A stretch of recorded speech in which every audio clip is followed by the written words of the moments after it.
Hello, this is Ben Payton, and you're listening to the Build Podcast. Thanks to Ben Payton, who we walked the beat with in our last podcast, taking a look at the noughties. This time we're heading back to 1989 with the man from Special Branch.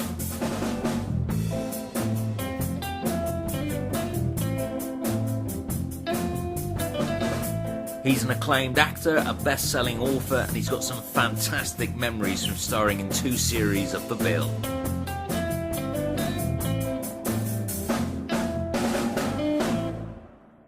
I'm joined now from Canada by Chris Humphreys. Chris, welcome to the Bill Podcast. It's delightful to be here, Oliver. Well, I'm spoilt for choice as to where to begin. They say the world's a stage, and you've graced many a stage all over the world. You've starred in feature films, hundreds of television credits, but perhaps we can start by talking about the fact that you are a best-selling author. Well, that's right, yes. I'd always written something, and I'd always wanted to be a writer and held off doing it for all the reasons one does, the fear factor and, I can't really ever achieve that. But I just had this cracking idea for a novel, and I thought, well, you just blow it. I'm going to dive in and do it. So I did. I had a really good idea. I wrote a novel about the man who killed Anne Boleyn. The French Executioner was the eventual title. It turned into this absolute sort of rollicking, crazy, madcap chase with dark villains and wonderful, bright heroes and a lot of magic. And it was a romp, really. And I didn't think anyone but my mother and my wife would ever read it. But in fact, an agent took me on, and then Orion, the publisher, took me on for a 2-book deal, which meant I had to write them another one. And suddenly there I was, launched as an author, and haven't looked back, really. I mean, I've dovetailed it with I've kept up the acting, sometimes, but it was nice to, in a way, have that monkey off my back. I didn't need so much to be an actor. I didn't need to subject myself to the less exciting side of being an actor. The acting is always great. It's the business of acting can be a problem sometimes. And so to have the outlet of being able to make up my own stories all the time was fantastic. How did it feel when you held the finished article in your hands for the first time? That must have been a special moment. It was. And, I have to say, Oliver, it never actually really goes away, that moment when you hold the result of perhaps a year or more of work in your hand and all those hours sat at your desk by yourself making stuff up and, talking to your imaginary friends. But the first time, yes, you think, well, maybe this is why I'm here. Maybe that's, I've justified my place on the planet in this, at least, if I never do anything else, Well, you've managed to combine acting and writing. You've had an extraordinary career doing both. Or has there ever been a moment where one has clashed with the other and you've ended up not being able to do something? Yes, there have been moments when I've chosen to write rather than act, partly because writing is actually paying my living much more these days, and there are things like contracts and deadlines. So sometimes I can't do an acting gig that I might otherwise want to do. I definitely go away less in theatre now. I used to love going away and doing theatre work. I still do it sometimes. But I try to stick much closer to home because home is where I write my books. For many years when I was first writing, I defined myself as an actor who wrote. And now I think I define myself as a writer who acts. I shall probably be defined in the end by perhaps my writing over my acting, but who knows? Maybe I'll have a late flurry and become, the old codger actor who suddenly lands those great roles. I don't know. I mean, obviously, acting was very much in the genes within your families. I mean, when were you first aware about the acting dynasty in the Humphreys family? I suppose I was always aware of it. We lived in Hollywood, so my early memories are Los Angeles and my dad trying to make it as an actor there. I was only there for 5 years. I came to England when I was just before I was 7 years old. But yes, it was always there. My dad was quite an actor's actor. He had the amazing whiskey and cigarette voice and, and he talked about his legacy from his actually far more successful father in the end, my grandfather, Cecil Humphreys, who was a Broadway actor. I mean, a British actor, but went out to Broadway in 36 and never came back. Did a lot of quite big Hollywood movies as well, like Wuthering Heights with Laurence Olivier and The Razor's Edge with Tyrone Power. So I was aware of that. And then on my mother's side as well, her parents were both actors in Norway. And my mother always said that I took after her father, both in looks and a certain wildness of behavior. The imaginative side of me was making up stories from an early age. I think that's what, I mean, even though the acting legacy is so strong, I think the storytelling legacy of my background has been the major driver for me. My dad wrote. My Norwegian grandfather was probably better known as a writer than an actor. So the writing side of it was always there as well. But essentially, I suppose if I had to pick one word for my gravestone, I don't know why I'm talking about gravestones. No. I'm not feeling particularly peaky at the moment, but I'm good. I'm glad to hear it. but would be storyteller, because I'd love to tell stories in any form. I directed a play last year, and that's a form of storytelling. How did your own career begin? Did you study acting at drama school? Was that the conventional route? Or? Yes, well, it was slightly unconventional in that I wasn't going to be an actor. I was bucking the genetic inheritance and the family trend, because my mother, who wasn't an actor, but was obviously married to one and had seen him suffer, really. My dad wasn't terribly successful, to be honest. And also she grew up with parents who were actors, and that led to a lot of moving and uncertainty and all that stuff. So she really didn't want either of her children to be. And my elder brother, went off into electronics and was the white sheep of the family. I was heading to university to read, well, initially law, because I had no idea what I wanted to do.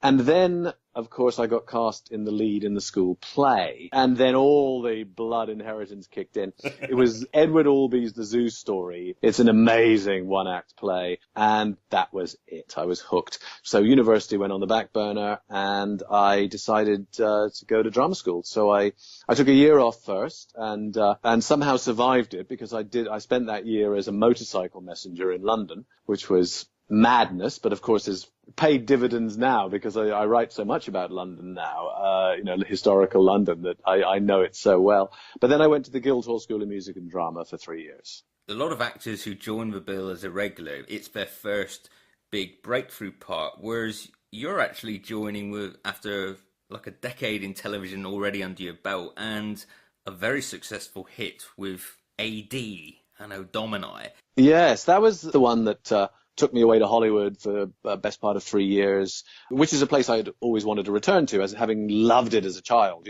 Sunny California was where I was drawn to.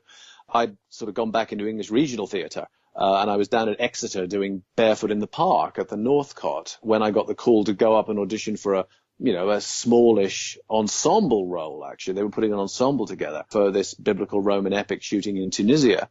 And I just think I was just on fire as an actor at the time. I was loving being back on stage.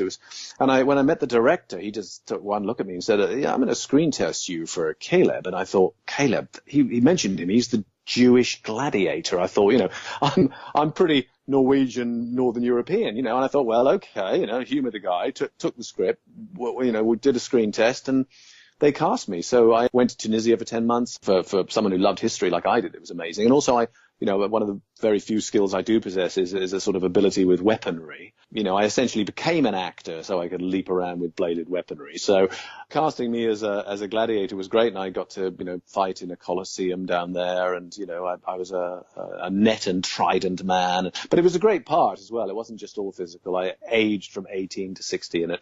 It was a big turnaround for me. It took me off to Hollywood, which in the end wasn't what I wanted. I lived there for a bit, but in the end, I decided I didn't want a career in American television. So I came back to England in '86. And I saw your Dempsey and Makepeace the other day, having a rather fun scene downstairs with Dempsey and Makepeace sussing out your drug den. Oh, God, that's right. I was a sort of coke dealer or something That's weird. Right. Yeah, that was strange. The only thing I remember about that performance was that I wore a diamond earring. I used to occasionally basically root a performance in a prop, which I'm very big on props, or a piece of jewelry or a mustache. And sometimes there's a role that just sort of, that's it. You're basically done. When I did Coronation Street, which was a terrific experience, the script I got was just amazing. And I played this sort of wide boy Londoner called Clive Parnell, all fake tan and bling. And it was written in the script that I would have a Vicks inhaler and use it like a sort of baton to conduct my scene in the Rover's Return. for me, as a kind of proppy actor, that was an absolute bloody gift. Well, you have a claim to fame. You are the first regular actor from the Bill after finishing the series to join Coronation Street. Is that right? Oh, that's quite the claim. Absolutely. Many have done it since, but yeah, you were the first. I think one of the reasons is that you couldn't get more diverse characters than Richard Turnham and Clive Parnell, with the sort of more bottled up, middle class English guy that Turnham was to the sort of wide boy Londoner that Parnell was. Turnham was a role that I suppose was a little closer to who I am in terms of background and everything. Whereas, like a lot of actors, so many of us are really all character actors. That's what we love. We love to play the diverse characters. And even though we might sort of slip into those sort of the leading man roles and have that sort of more straightforward look sometimes, it's not that I haven't done that and haven't enjoyed doing that. But for me, the buzz is always to take on something more away from me. And so, to play within the space of 5 years, a Jewish gladiator, a middle-class English policeman, and a Cockney wide boy was marvelous. I tried to bring all these different things to Turnham because he could have just been too much of a straight arrow, I think. I remember when I joined, being the sort of the researcher that I am, and also someone who, this particularly plays into my writing later on, is very interested in where a character comes from. So how do you begin? So I remember writing a sort of mini essay about Turnham, filling in all the blanks that weren't on the page of the scripts I was given. Not the writers were superb, but they didn't do a lot of background. And so I wrote this whole backstory for him and then gave it to the producers, and they said, we're going to actually use some of this. I wrote about his parents, the idea of service being very much part of his family. I made him a hockey blue at Cambridge or something. But also, I think what was intriguing for me was, I knew my job. I'd been hired to wind up the Cockneys. That was essentially it. Turnham's there. I was told, first day, you're a seagull, mate. Not in the script, but I think one of the police advisors said, you're a seagull. And I said, really? What's a seagull? I'm going to be slightly rude here, Oliver, and I'm sure you're okay with this. But he said, well, seagulls, they come into the, position like this. They fly high above the other coppers and shit on them as they go past. There was no way I was going to be there long. I was serving my time, but I was a Cambridge University graduate. They were going to have me off to special branch as quickly as possible. So, there I was, and they created this lovely antipathy between me and Quinnen, played by the wonderful Andrew Paul. And so, he had the goods on me because, I'd been a bit of a rogue at the previous station, and got involved with a superior's wife, apparently. So there was all this other stuff to Turnham. I do remember, just asking for various things as an actor. Like we had to do this scene where we all sat around, waiting for something. And I said, well, I want to read a newspaper. They said, oh, yeah, we'll bring in the Telegraph or something. I said, no, Turnham is a Guardian reader. And they looked at me and went, yeah, all right. So there I am sitting in one corner, probably the only copper at Sunhill who ever read The Guardian. You were an established actor by then, so was this a straight offer of a regular role in the Bill? Well, actually, it's quite a fun story because it's a real actor's and a real agent's story. This actually, just to briefly fill in, I'd come back from America. I'd gone off on a 6-month tour playing Jack Absolute in The Rivals, who I later ended up writing novels about. Though personally, I wasn't having such a good time. My marriage was ending. I was a bit lost at that point. I'd had the big Hollywood thing. I'd married, and I was now sort of feeling I was failing this major adult test, as it was, having had a pretty steady, thriving career. I was now in my early 30s and wondering, okay, what next? I've done Hollywood. I've done some fairly big British TV, and I've played a lot of theatre, but, is this it? And so I was actually going through a bit of a sort of, I'm not even sure maybe I should just go traveling for a couple of years or something, just get my head together. And I was in a bit of that state when I switched agents, and I joined this wonderful British agent who, if there are actors out there, they'll go, oh yeah, Barry Brown. And now Barry Brown was really, he was one of those old lovey agents, just been around for years, liked to take his 3-hour lunches, So I joined Barry. And about a week later, Barry was visiting a friend of his in hospital. he might have been a client even. The guy's wife was Paddy O'Connell, who was the casting director on the bill. And so they're standing around her husband's, hospital bed. And, he's brought the flowers and the grapes and whatever, and they're chatting away. And of course, Barry's an agent. So he immediately turns to the wife and says, so, who are you casting on the bill at the moment? And she says, well, look, I'm casting a Cambridge University graduate, but I know your list and you don't have anyone of that who fits that description. And Barry looked at her and said, Chris Humphreys. And she said, you don't have Chris Humphreys. He said, I do as of last week. She said, oh, that is actually a very good idea. Send him in. And I always have that vision of like that scene in the movie Airplane where the person's sort of flatlining while everyone completely, I just had imagined the poor client lying on the bed, with this flat line going on or gasping for oxygen as Barry does a deal. So anyway, they pulled me in for an interview and they cast me straight away. And they needed me straight away as well because they had my very first script was actually an undercover. And they wanted someone to come in and pretend to be I think a contract hitman, actually. That's right. It's a cracking episode called Make My Day. I think it's your second line is the only people that could have given you references are 6 feet under. Oh, really? Yeah. That's a great line. I'm gonna have to watch all this again. This is great. And at the end of the episode, you go back having done this fantastic undercover job, and Burnside says to Cryer, bright lad you've got there, Bob, a lot of bottle. And Cryer says, yeah, well, put your uniform back on, son. I'll find something useful for you to do. And the music kicks in as you walk off to the locker, Oh, did I get the drums on that episode? You get the drums on your first episode, and indeed, full circle, you get the drums on your last episode as well, which I thought was a nice touch. I only remember the last one. I didn't remember that I got them on the first one because, we were all, that was our one major rivalry. Who would get the boom, boom, boom as we walked off, That was, that's great. And funny enough, I'll tell you something other quick about that episode. Chris Ellison, who, I think is a fantastic actor and a great guy and really funny man. There was a line he said, which I still say to this day from that episode. Whenever I say, if someone says to me, makes sense, I always add what Ellison said in that. His line to me was, makes sense, makes a lot of sense. And that's what I say. I still say that to this day. I can't say makes sense without saying makes a lot of sense. Your second episode, you go on the beat with Eric Richard. Oh, this was a really good one. Oh, yeah. You run into a house and a Cryer gets knocked down the stairs and then you go in like Rocky Balboa and knock the living daylights out of this guy. That was fantastic. That was what I considered my real intro, partly because I got to work with Eric, who is an absolute gem. I had a beer with him last year. I hadn't seen him in 15 years, and we had a beer together, and I always had a great chat with Eric, because Eric is one of those guys. He's a real actor's actor. He has, he loves the craft.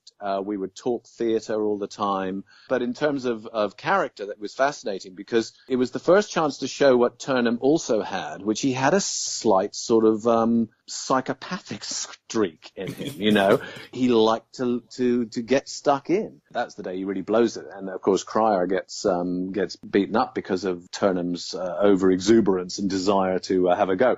But it was the funniest story about that episode was that the original script came down and it had me whipping out my truncheon and setting to, right? So I was quite looking forward to that, being a bit of a weapons guy. And then the police advisor came up to me. We had these retired cops on the staff, basically, who would come and vet all the scripts for authenticity, which was grand, because it was really authentic. That's why the police loved the show. Anyway, this retired DS came up to me and said, Chris, you're not going to be able to use the truncheon. I went, oh, no, really? I was really looking forward to that. He said, no, police really don't hit people with truncheons. And I said, I thought they did. He said, no, not if at all possible, because there's all this paperwork you have to fill out afterwards. I went, what? He said, you hit someone with a truncheon, it's days filling out paperwork. I said, oh. I said, so what do you hit them with? He said, a torch, one of those big rubber torches. You hit them with that. I went, what? He said, yeah, hit him with a rubber torch, no paperwork. I know, it was It cracked me up. It absolutely cracked me up. I mean, it's sinister as well, of course, but it absolutely cracked me up. And of course, in the end, I think I just did it with my fists. But you give a fantastic right hook. It knocks a guy flying. I actually kept my truncheon. Well, thank God the show's closed now because they'd have me now because I actually just thought, I'm taking my truncheon. I took my epaulets as well. And my truncheon, I loved my truncheon because it had a little pink pig on the end of it, which I thought was suitable irony and all that. I liked that idea. One time I was sat there in a police car waiting to drive around a corner. I had the radio telling me, for action, I was going to drive around the corner. This woman pulls up beside me. This is in Hammersmith. And she said, "Is it all right if I park there?" And I looked at her and I went, "All right with me, love." And I drove off. I always felt very bad about that because she probably got a ticket. Whenever you have catering set up on the bill, we drew real policemen like flies to honeypots, right? Police love a free meal. They'll pretend they're doing security, but they're not doing that. We didn't have security in those days. We just fetched up, right, which was always interesting. There we were on location, and these two traffic cops show up, and we have lunch with them. It always great to talk to them. You get some good information. And this one cop says to me, "So tell me why you never do stories about traffic policemen." And I went, "Oh, I don't know." He said, "Because we're very interesting, I said, "Well, I'm sure you are." And he told lots of stories, and I told, "Well, they are interesting, I'll definitely mention it to the script department." He said, "Another thing, you guys, it's annoying, because we all graduate from Hendon College, like you would have done, but none of you wear the tie pin." And I go, "Really? Well, that is interesting. I'll definitely mention that to wardrobe. I'll make sure they get me one, because the sort of thing, Turnham would have worn." And he said, "Well, I'll tell you what, mate, have mine." And he took it off his tie and gave it to me. So I put it, I didn't put it straight on the tie then because of continuity, but I wore it in every subsequent episode. Oh, wonderful. When the show finished, I thought, well, that's mine, not theirs. And I took it, and I now have it. I have a fedora, which I wear quite often, and I have it in the hat band. Oh, fantastic. In Series 6, your part really does get a lot bigger, and you're in a lot more episodes. You start being on the beat a lot more. In an episode called Carry Your Bags, Sir. You chase a suspect along the canal, and he takes to swipe at you with a spanner. You end up falling in it. Yeah, I mean, that was hysterical. They came to me and they said, "Right, we would like to drop you in the canal." And I said, "No, thank you very much." So I'd probably use something slightly older and more Anglo-Saxon. And they said, no, it's safe. We've done all the tests. Here's the chemical report. There's no, because, I was thinking of rats and Weil's disease and all that horrible stuff. Yeah. And they said, "No, look, you'll be in a wetsuit. It'll be fine. There's no sign of rat infestation in the part of the canal we're doing it, And I'm always game for a laugh. So I said, "Yeah, all right then." We did the sequence, and I got totally into it, of course. And I suppose what I was surprised at, as many people might be surprised, though perhaps I should have known this, canals are so shallow, right? They're only 5 foot deep. You think, oh, it must be like a river, but it's not at all. It's just for barges. So there I was. So I fall in. And then once I'm in, I think, well, look, let's get some shots. And so I say, "Look, bring me a bottle of Perrier." And they went, "What?" It seemed a bit odd for an actor to be demanding Perrier. I said, "No, give me some of that Perrier." So I then took a mouthful of Perrier, ducked under the water again, got up and spat out the water. And which they loved, of course. But the funny thing was that later that very night, it was a summer, and I'd spotted this lovely pub opposite where the shoot was, with a lovely canal side garden. And I thought, I'll just go there. So I went with a couple of people from the bill on the production side, actually. And we went and we were having a lovely pint sitting in the back. And I said, "Yeah, this is where I did the shot, And as I look across, this huge bloody rat comes lolloping out right where I jumped in and ran off. And I thought, oh, my God, I've got Weil's disease. Oh, no. Yes. Yeah, that very day. No. You didn't catch that suspect, but in the very next episode, you're back. It's an episode called Officers and Gentlemen. You catch a man who's using a stolen credit card in a music shop, and you have a chase up some steps, but you get him. Oh, yes, that's right. I don't think the director let me say, "All right, my son, you're nicked," which I wanted to do, but of course Turnham wouldn't really have said that, so she was quite wise to restrain me. Yeah, there's a good scene it's in an episode called Chinese Whispers, and you just had a nice cup of tea with Peter Ellis as Brownlow, not something any of the other regular uniform officers would have enjoyed. And then you're down in the locker, and Quinnan says, "Oh, temptation shouldn't be in the way this time. I hear his wife is a bit of an old dog." Yeah, you slam his locker shut and block him being able to leave. And then Graham Cole walks in, stops you from probably doing him some serious damage. Oh, yeah, I remember that very clearly. And, every time you mention the name of an actor, I go, oh, yeah, because they were such terrific actors, everyone, to work with. The ensemble work in that show, and because it was a complete team. And any time you got to act with any of them, you had to bring your best game, because everyone was really good. But also, we were all about the moment, all about working together. It was, the scripts were excellent. The crew were wonderful. The camera work was amazing, I thought, especially as we had to shoot it so fast. These were very quickly shot. If you as an actor asked for another take, they might give you one more. They probably wouldn't give you two, So you had to really bring your game to the moment. Graham was a great guy. Graham and I had this, I can't remember what episode it was, but I remember he and I chatting about it. And he and I were the two big men. We were the two tallest guys among the bobbies. And so we had we thought we played a moment of, are you and I going to go? Are we going now? And we both backed off, but we discussed it beforehand. And so there is that moment when Graham, and, Graham's such a lovely man, we talked to each other about it, and we'd say, what can we bring to this moment, which I think it was definitely one of the strengths of the bill. Yeah, that's a lovely episode. It's called Kidding. I'm in an episode called Workers in Uniform. Andrew Paul has borrowed your patrol car and then scratched it. Then you're up in front of the late, great Colin Tarrant, calling you a sloppy officer. I love Colin. I was devastated when I heard the news about Colin. Colin, when he joined a few months after me, and people were inevitably and invariably lovely when a new actor, but a new regular joining, it's a fairly nerve-wracking. You're joining one of the best established shows in the country, very high visibility. And I remember Colin being really sweet, because I had quite a few scenes with him in that episode that he joined. And he came up to me at the end of the day and he said, "Thank you very much." And I said, "What?" And he said, "Well, just thank you for kind of looking after me up there." And I went, "Mate, we've all been here. Welcome aboard, A lovely, lovely man, terrific actor." You're dragging a gentleman into custody, and he says, "In my country, I'm an entertainer, an artist." And then you respond and say, "Well, in my country, you're a drunk." Yeah, Turnham had a bit of a wit to him. That was, and they wrote for that. That was the other great thing about the writers. They would pick up on something you did, and they would think, oh, okay, he can do that stuff. So I think, when you point out that maybe I got some more of the wry humor, I suppose that's what the writers picked up on. You go into a pub with Sita Indrani. Ah, Sita. I was going to ask you about her. Sita was lovely, and she and I got on very well. You take on a monster of a man called Mad Mike. He's played by Terry Richards, and he kicks you into a table of drinks. And it looks like you did that yourself. It looks like it's you.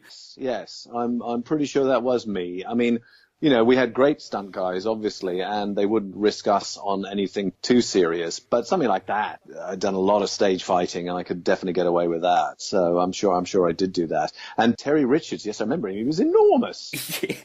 But I'm 6'2", and I'm not used to standing in a bar looking up at people. It was quite an odd feeling. The major episode for you is a cracking episode called Citadel. Oh, yeah. You're being investigated by MI11. Because this investigation is going on, you've been given a rather tedious task of guarding a hole with a lovely old actor called Michael Bilton. Oh, he was great. Oh, he had a blast.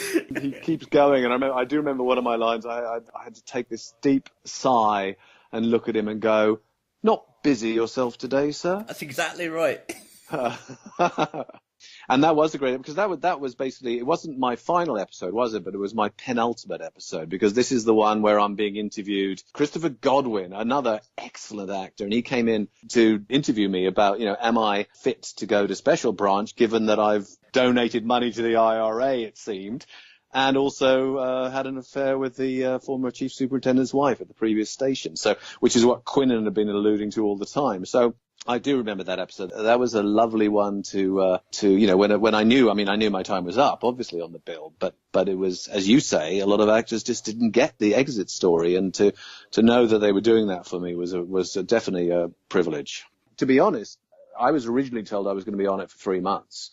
So the fact that I got close to a year out of it was great. But they just, they said, we try to reflect, what actually happens in a police station, and Turnham wouldn't stay around. he's off. He's got to go off to a special branch. So he's a high flyer. There's that moment of, but then afterwards, my travel plans have been interrupted. I was going to go off traveling, remember? So suddenly, I could go traveling with a healthy bank account behind me. So it's great. And quite a compliment, isn't it, to go to special branch? That's quite a cool thing for a character, isn't it? Yeah, well, I kept waiting for the spin-off series, Yeah. It would have just been called Turnham, and I'd have been the big cop star of Britain now, rather than lying on a bed in Salt Spring Island, British Columbia. So. And you do get mentioned after you leave. I don't know if you ever knew this, but I mean, some characters go and they never get mentioned again. But Reg Hollis talks about whatever happened to Turnham in a scene in Mark Powley's last ever episode, actually. Oh, well, that's good. That's nice to know. No, I didn't know that. Well, thanks for telling me that. I also, I did visit, because all my stuff was done at Barlby Road, off Ladbroke Road. Yeah. And then they moved to Merton. And I went down and visited, just to have a beer with some of the guys after the move, and went into the studio, and it was so, and the complex there is so different from the rather ramshackle Barlby Road, which we loved. Actors actually had their own dressing rooms or shared with one other guy, whereas when I did it, it was more like a rugby team. You had the blokes' dressing room and you had the girls' dressing room, and that was it. When I went to Merton, I walked into the lobby, and there was about 10 large framed black and white photographs, and I was in one of them. So that was that was nice. Yeah. You then went more or less straight into Coronation Street. Presumably your life changed in terms of a recognition for the British public. I'm guessing you got recognised from being in the bill. Yes, it's interesting. I've got a wanderer's heart, right? I've always been a wanderer.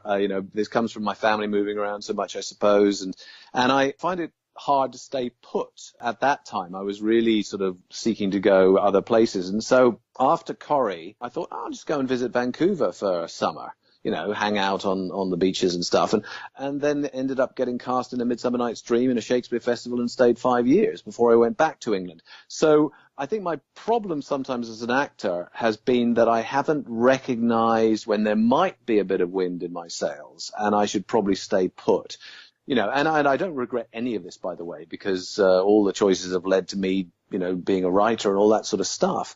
But in terms of an acting career, yes, I think my recognizability factor had gone up after the bill, and maybe was aided by Coronation Street. And that if I'd hung around, who knows? I mean, I'm not a great one for going what if, because as I say, I'm pretty happy now. But having had those two sort of quite big successes, I then buggered off to Canada for 5.5 years. I came back partly because I went, hang on, I had a whole life in England and I'd met my wife and we decided to move back to England. One of the reasons being I'd never appeared on a West End stage as my father and my grandfather had done, and I really wanted to do that. And within 6 months I was in a big musical at the Victoria Palace called Always. So I came back and re-energized my career that way. But sometimes I think, you just sort of, I don't necessarily pick the best times to leave. I haven't been strategic sometimes in my thinking about a career. But you never know. I mean, acting's such a up and down business. People might have gone, we've had enough of him. Well, you've had one of the most interesting acting careers since the bill. I've got a few favourites here, if you don't mind humouring me with some of my favourites of your roles. Not at all. Well, the first, and I grew up with this, you voiced a character in The Hurricane. I voiced several characters in The Hurricanes. I did. The cartoon, the soccer team. Yeah, that was great. That was in Vancouver. Helmut von Beethoven's a star striker for the team, yeah. In terms of recognisable cartoons here, I mean, The Hurricanes, Action Man, Inspector Gadget. I mean, these are like really iconic cartoons. Yeah, well, actually, my most famous, I don't know if this was as big in the UK as it was in North America, but this is what actually makes people go, ooh. I was the original voice of Salem the Cat in Sabrina the Teenage Witch. No. I was. No way, I didn't know this. This is amazing. Yeah, I know. I was the original Salem in the pilot episode, which they shot in Vancouver. I then went in post and recorded the voice in a studio in Vancouver while the director was down in LA on a telephone patch. It was always quite fun to do things like that. But then they relocated to Los Angeles, and so they wanted an actor down there to do it. So people of a certain age who grew up with that series go, "You were Salem? Oh my God!" Well, thank you for sharing that. That's an exclusive. I didn't know about that. Here we go. Well, I must ask about this because I'm rather excited to be talking to the man who taught Sean Connery's character in Highlander how to be a swordsman. Well, yes. I mean, alas, I never got to act with Mr. Connery, but yes, I am an immortal. It's true. Though I always found it a bit annoying that I'm a dead immortal. I mean, I'm not sure how that works even. But yes, I was Graham Ashe, the original teacher of, Duncan MacLeod. I taught him, and then he mentions to me that, oh, of course, you taught Ramirez. So, again, one of those roles that, people go, ooh, because you're connected to a big legacy there. That's one of those shows that is legendary and people still watching it like crazy. And, It must be wonderful to, presumably being a swordsman is an almighty bonus. I mean, being able to use and wield a sword, but also do it safely, that you don't harm your fellow actors. Unless you really don't like them. I was a fencer at school. I always loved swords, and that was my main sport when I was at school. I was a saber champion and all that sort of stuff. And then when I went to drama school, I did a lot of stage fighting, and then have managed to parlay that. I don't tap dance, and I'm not a great singer, so it is my only skill really. And I've managed to deploy it on a number of occasions. I mean, even in Canada, I even became a fight choreographer for some time. So yes, it is useful, and it has served me quite well in terms of those sort of roles. I mean, The Gladiator, that was one of them. Highlander, yeah, I was cast at least partly because of my sword skills. And then Zorro as well, I play. Funny enough, that's become quite a big thing. I was contacted by the Zorro fan group, and I'm apparently one of the 3 best villains they ever had on that, and I was only on one episode. Sir Miles Thackeray, the finest swordsman in Europe, and a total cad, of course. I use it a lot in my writing. I mean, my books are often what would be termed swashbucklers. I wrote a novel called Shakespeare's Rebel, which combined my 2 greatest passions in a way, which are Hamlet and swords.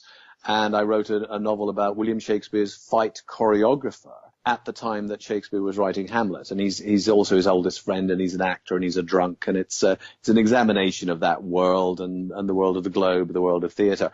So my sword fights, any sort of fights I have in my books, tend to be pretty well choreographed and usually quite interesting, I think, without being over technical. But you don't want to do over technical stuff as a writer, because people just go, well, I have no idea what you're talking about. So the whole weaponry and the whole fighting thing has been a component of my life, I suppose, and has been useful both as an actor and a writer. Do you think the Chris Humphreys at the start of your acting career must be 40 years, in the business? Oh my God, yes, you're right. It's next year, it's 40 years. Yeah. Yeah. When you look at what you've done, do you think you 40 years ago would be happy with what you've achieved so far? Oh, yeah, probably. Actors are never entirely happy. If I sit back and look at it, and as you've just described it, of course, I've had amazing times.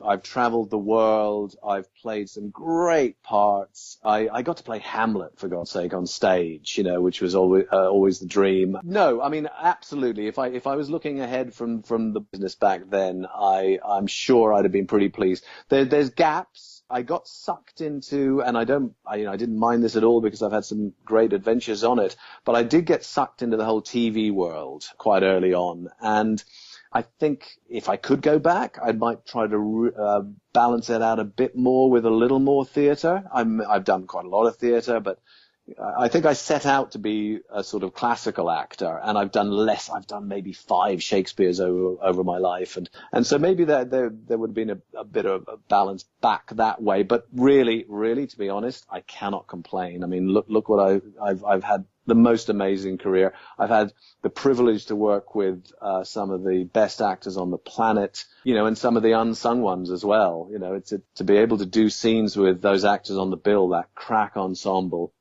it was a buzz every day. No, I think I'd probably look forward and go, well, if that's it, that's it. But I'm still an actor. I'm still keen. I love my writing, and I've got lots of exciting projects ahead in that line. My 16th novel will be coming out next year, and I've got lots of other plans and ambitions in that line. But I've got a few roles in me yet, and I as an actor, and until they're actually shoveling dirt in your face, you've still got another role in you. So I'm looking forward to all that too. What is your message to fans of The Bill who are listening to this? And I'm a fan who's pretty much discovered your work on the series 28 years later, and wow. What does it mean to you? And would you have any idea that, when you were filming it nearly 30 years ago, that there'd be some West Country lad interviewing you about it over Skype and you'd be in Canada? No, I would not have had that idea at the time at all. No.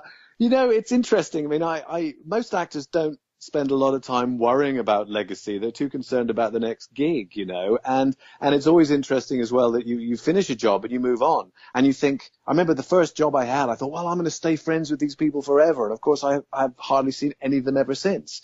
And that's always the case. We are gypsies and we wander all the time. And so you meet up with this great group of people and you work very intensely with them and you think, I'll love them forever. And you do love them forever. You just maybe never see them again. So at the time, you don't think that. You don't think, yes, they'll be remembering Richard Turnham in 30 years' time, because you think, no, I'm just, I've moved on.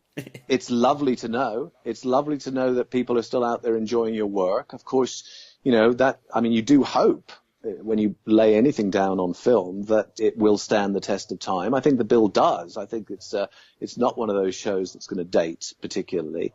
If you hadn't got in touch with me, I wouldn't have thought about it. But now you have, and I've been able to talk to you about all this. It's brought back some lovely memories of some excellent times, and also some a bit of pride as well. I'm very proud to have been PC Turnham in a great show. It's way up there on my list of credits as one of those things I will look back on and go, yep, did that.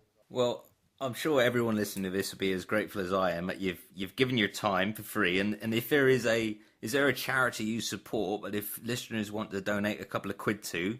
I think one of the things that I am concerned about, that everyone is concerned about, of course, is the environment these days. And so if they have a good local environmental charity that's perhaps working locally to preserve some of the wonderful countryside around. Locally is great, but if you can't find one locally, then Greenpeace are a fantastic organization too.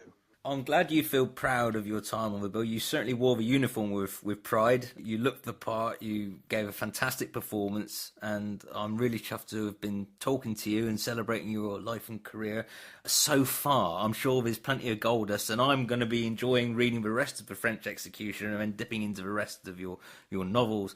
And I'm so grateful. So on behalf of everyone listening, Chris Humphreys, thank you so much. Well, thank you for the opportunity, Oliver. It's been very, very good fun.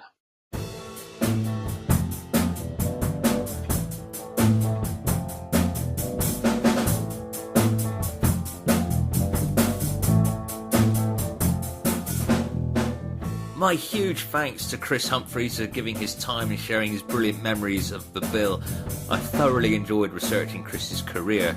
To be honest, I still feel like I've only scratched the surface. He's a really fascinating man, and I thoroughly enjoyed his company over Skype.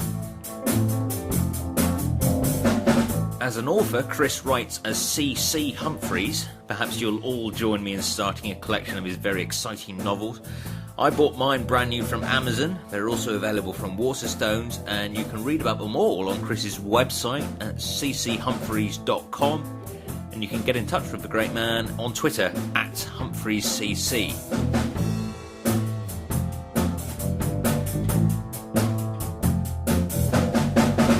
Greenpeace defends the natural world and promotes peace by investigating, exposing and confronting environmental abuse. And their website is greenpeace.org.uk, or as Chris suggested, you might have a local cause that you'd like to support, and all do our bit to care for Mother Nature. Now stand by for a look ahead to our next podcast. I teased on Twitter and Facebook that I was en route to interview an actor who notched up over 300 episodes of a bill over a 10-year period.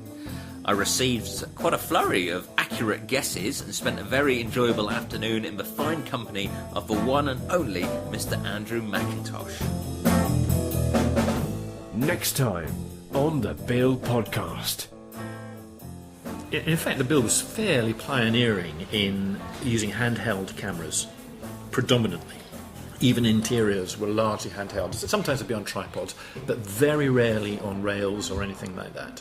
Generally, it was this wobble vision idea because it was sort of drama documentary. That was the flavour of it. And also, of course, the thing about it always being about the police's professional lives. It never went into their home lives, during my time anyway. And I was totally supported that ethos. I thought that absolutely made the Bill different, made it more interesting.